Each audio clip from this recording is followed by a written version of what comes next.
We've come so far with these 3 months. That's all it took. 3 months of sweat and soil and early mornings. 3 months of Jack learning to read pomelo trees the way some people read books. 3 months of Tien at the market, her vegetables selling out before noon. 3 months of his mother's cakes appearing in more and more stores, people asking for them by name. 3 months of building something real. The pomelos were ready, golden, heavy, hanging from branches Jack had pruned himself. The chickens numbered 97 now. Tien kept exact count and produced more eggs than they could sell locally. His mother's bamboo had expanded to 5 stores, with 2 more asking to stock them. And this morning, everything was about to change. Jack's phone rang at 7. The bank. Mr. Morge. Jack, we're calling about your loan status. He braced himself. This was it, the moment of truth. Yes, we've reviewed your payment history over the past 3 months.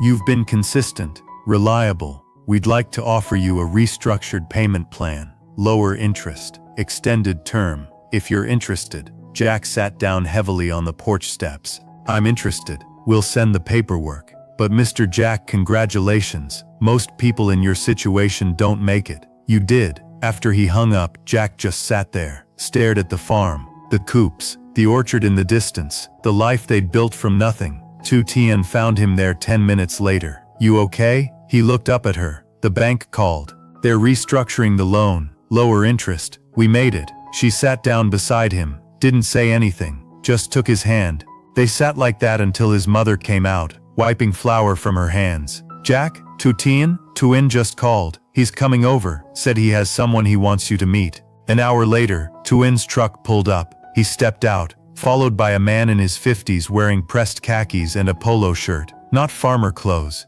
Business clothes. Jack, Tien, Mom, Tien said, gesturing to the man. This is Mr. Nguyen. He runs a produce distribution company, supplies restaurants and hotels across 3 provinces. Mr. Nguyen extended his hand. Professional, confident. Tien's told me about your operation, he said. I'd like to see the orchard, if you don't mind. They walked together through the rows of pomelo trees. Mr. Nguyen didn't say much, just observed, touched the fruit, examined the leaves, checked the spacing between trees. Finally he turned to Jack. Tien taught you well. These trees are healthy. The fruit looks excellent. He paused. I'm looking for a new pomelo supplier. My current one can't meet demand. If your fruit is as good as it looks, I'll buy your entire harvest, and next year's premium price. Contract terms we can negotiate. Jack's mind went blank. How much are we talking about? Tien asked, voice steady. Mr. Nguyen pulled out his phone, showed them numbers.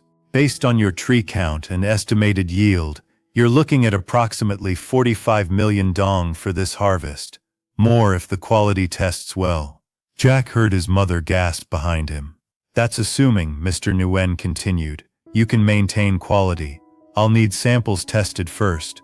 But if they pass, and I think they will, we have a deal. Tien was grinning. I told you.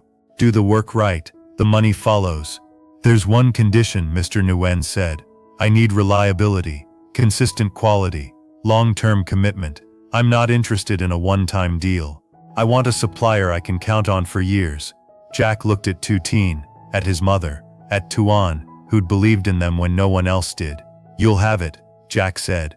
We're not going anywhere. Mr. Nguyen smiled, extended his hand again. Then let's talk contracts. They spent the next hour in the kitchen. Paperwork spread across the table. Mr. Nguyen explaining terms, harvest schedules, quality standards, payment timelines.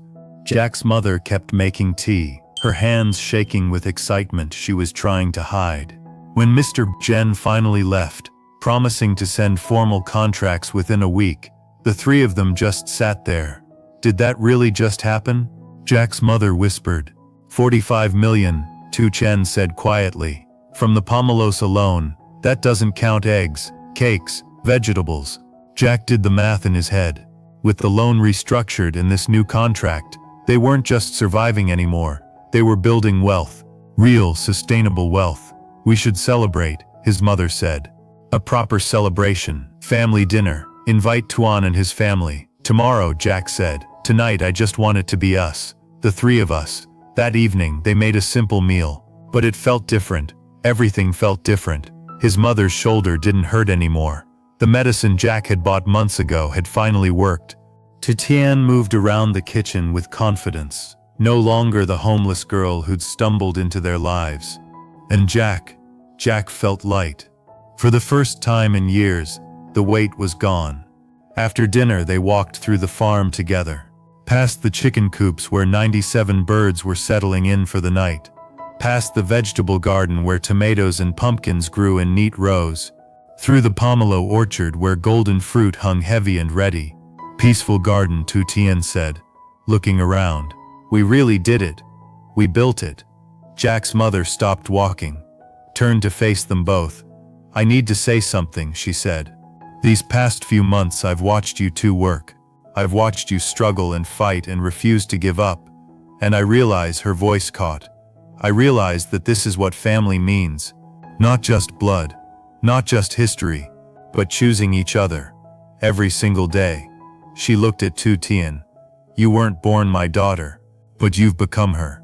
In every way that matters. Tien's eyes filled with tears. And you, his mother turned to Jack. You've given me purpose again, made me feel useful, made me remember that I still have something to contribute. Jack couldn't speak. So thank you, his mother said. Both of you, for saving me as much as I'd like to think I helped save you. They stood together in the orchard as the sun set. Three people who'd found each other when they'd all been lost, who'd built something beautiful out of desperation and dirt and hope. Tomorrow the real work would begin. Harvest, contracts, growth. But tonight they just stood together in the garden they'd created, and that was enough. The harvest took 3 days. Jack, Tien, and 2 workers Tuan had sent over. They picked each pomelo carefully, checking for blemishes, sorting by size. Jack had learned to judge ripeness by touch now. The slight give when he pressed the skin, the weight in his palm. His mother brought lunch to the orchard, sat with them in the shade between the rows,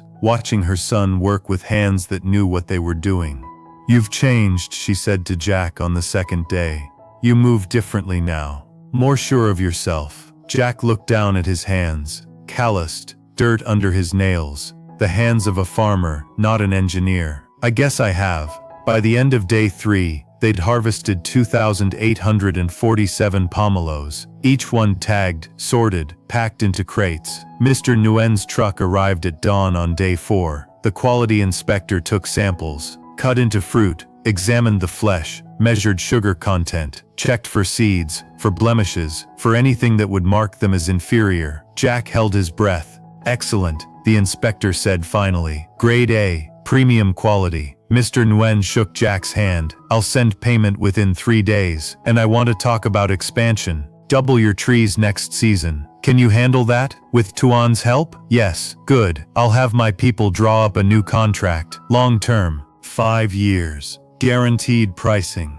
After they left, Jack just stood there, stared at the empty orchard, at the trees that had given them this chance. Tien walked up beside him.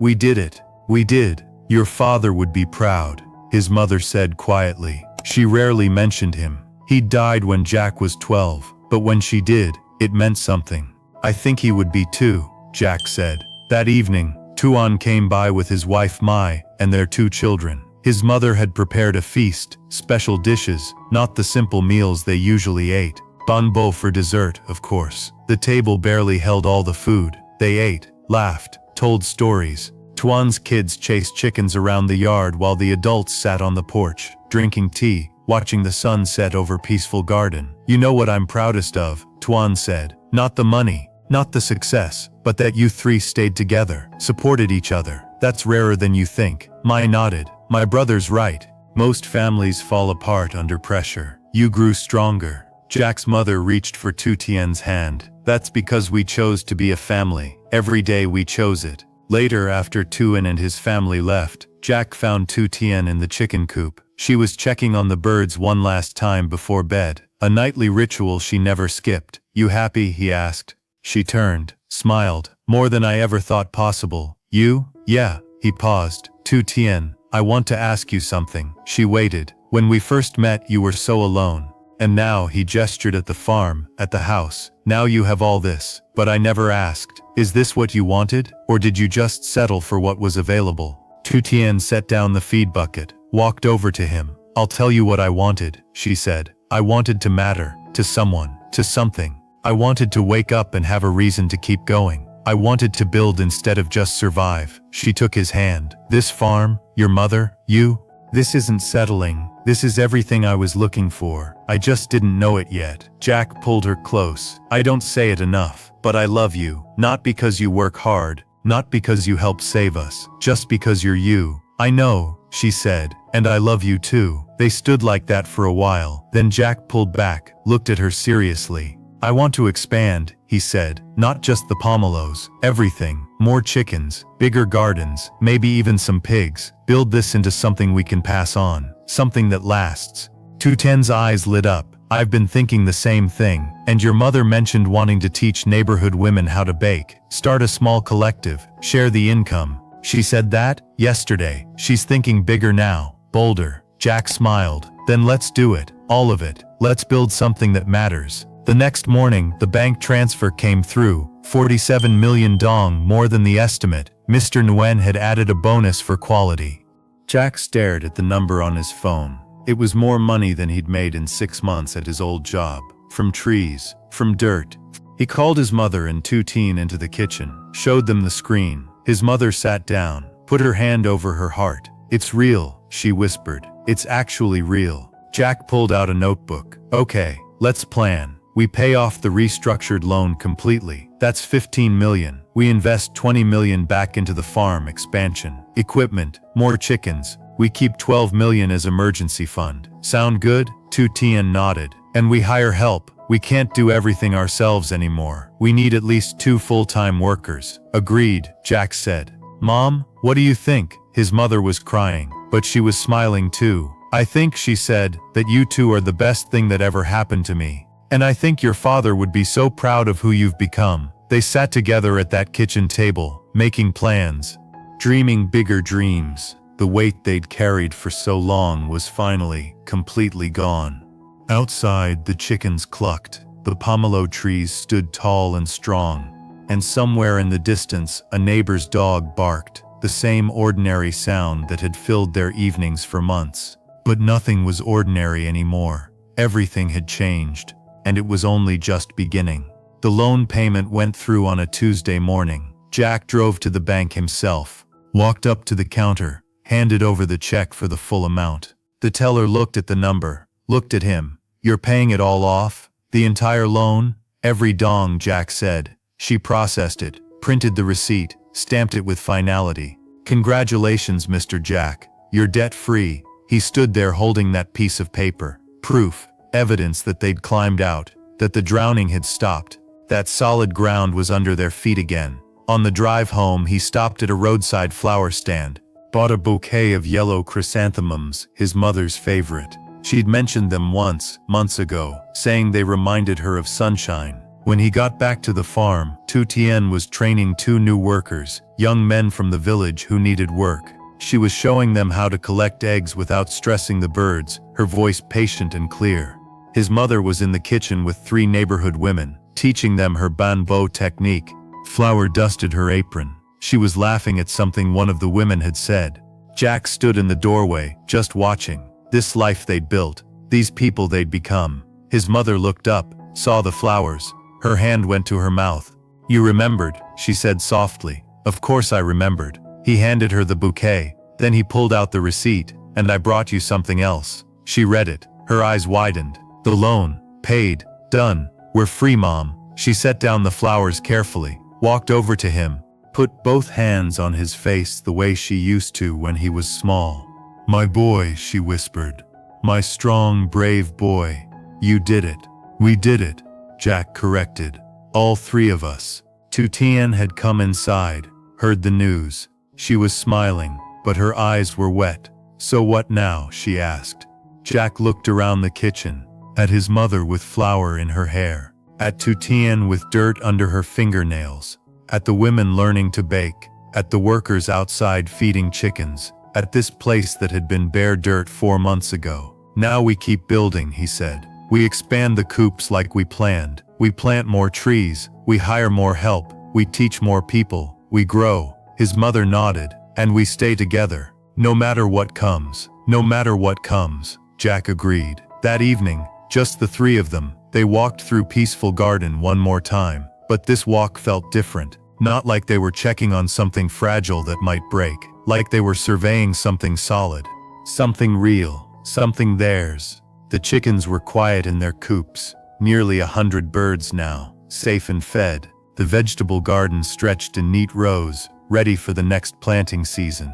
The pomelo trees stood strong, their branches already budding with next year's promise. You know what's funny? Tien said. 4 months ago, I was terrified every single day. Terrified the chickens would die. Terrified the cakes wouldn't sell. Terrified we'd lose everything. And now, Jack asked, now I'm excited about what we'll build next. About where this goes. His mother squeezed both their hands. That's the difference between surviving and living. We're living now. They stood together at the edge of the property, watching the sun set over the land they'd saved, the land that had saved them. Jack thought about the man he'd been 3 months ago, desperate, drowning, trying to carry everything alone. He thought about the car he'd sold, the pride he'd swallowed, the help he'd finally accepted. He thought about Tien, who'd been homeless and hungry, and had chosen to stay, to build, to believe. He thought about his mother, who'd felt useless and old, and had discovered she still had so much to give.